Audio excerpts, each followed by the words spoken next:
Hello and welcome back to your favorite educational channel.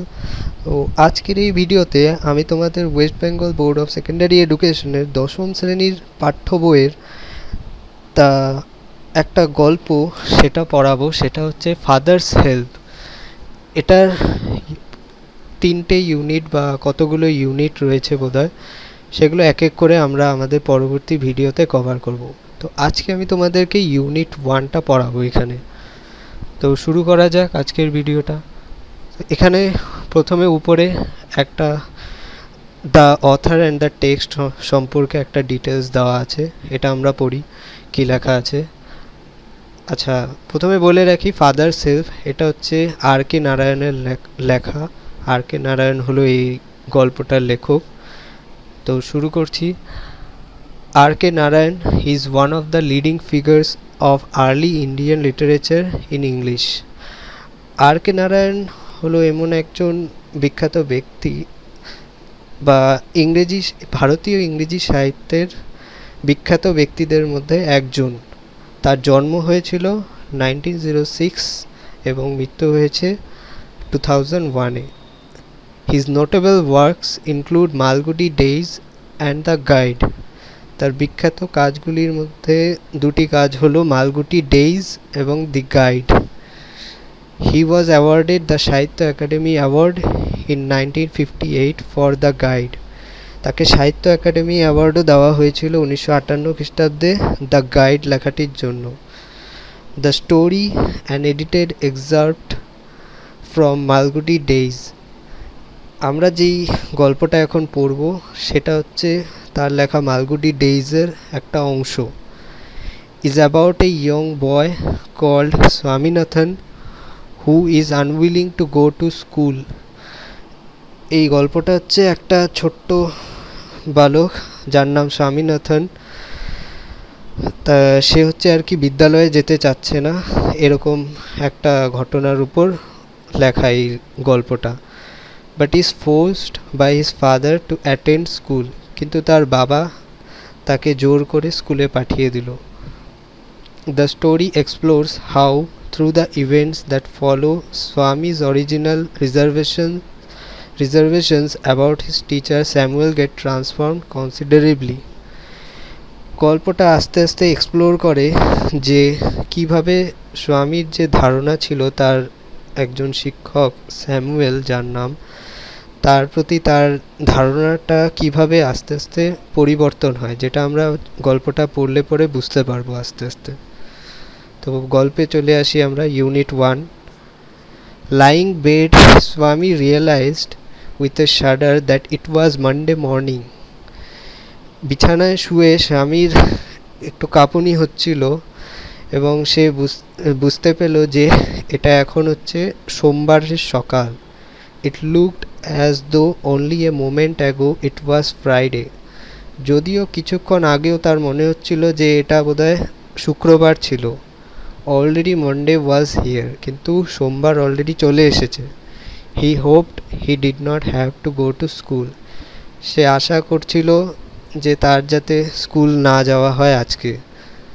At 9 o'clock Swaminathan wailed, I have a headache.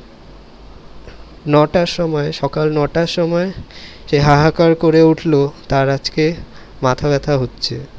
Mother generously suggested that স্বামী might stay at home. মায়েরা যেরকম করে, মা তার প্রতি চিন্তা করে উদারভাবে তাকে পরামর্শ করলো তার আজকে বাড়িতেই থাকা উচিত। At 9:30 when he ought to have been in the school prayer hall, যখন 9:30 বাজে যখন আর কি তার স্কুলের প্রেয়ার হলে থাকার কথা, স্বামী was lying on the bench in mother's room.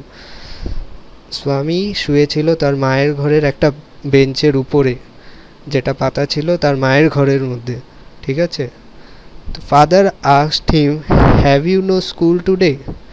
তার বাবা এসে তাকে জিজ্ঞেস করলো, আজকে তোমার স্কুল নেই? হেডেক, স্বামী রিপ্লাইড।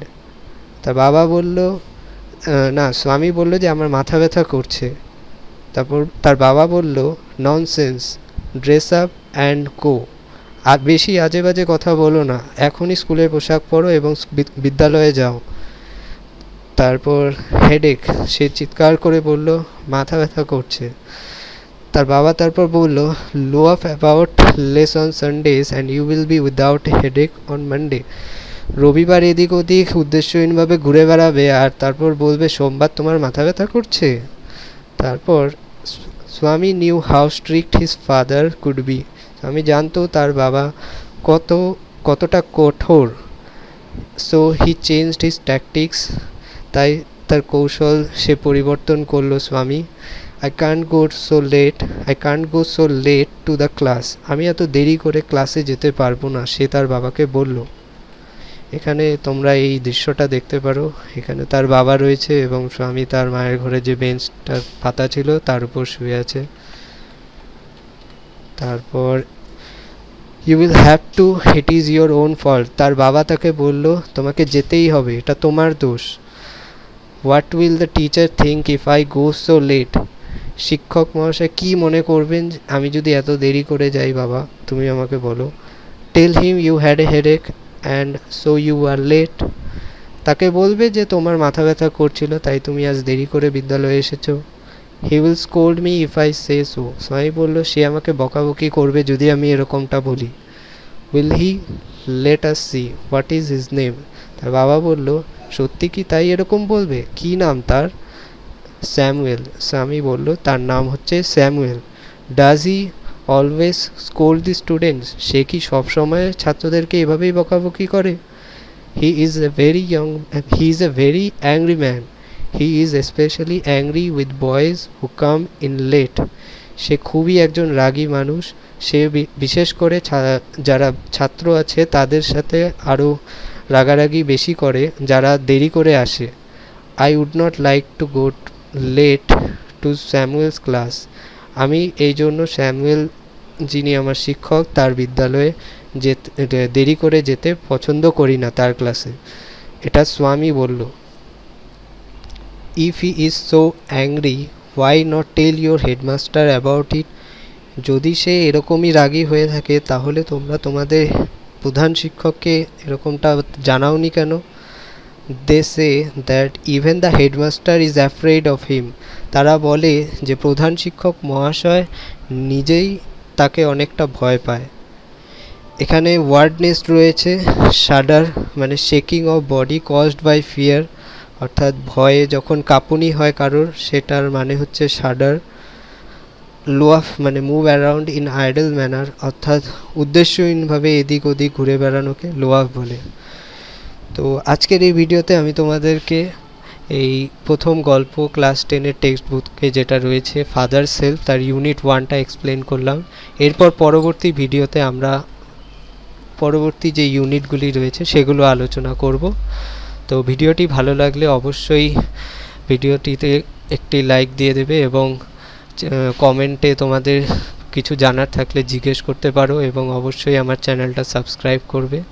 তো দেখা হবে আমাদের পরবর্তী ভিডিওতে। Thank you very much.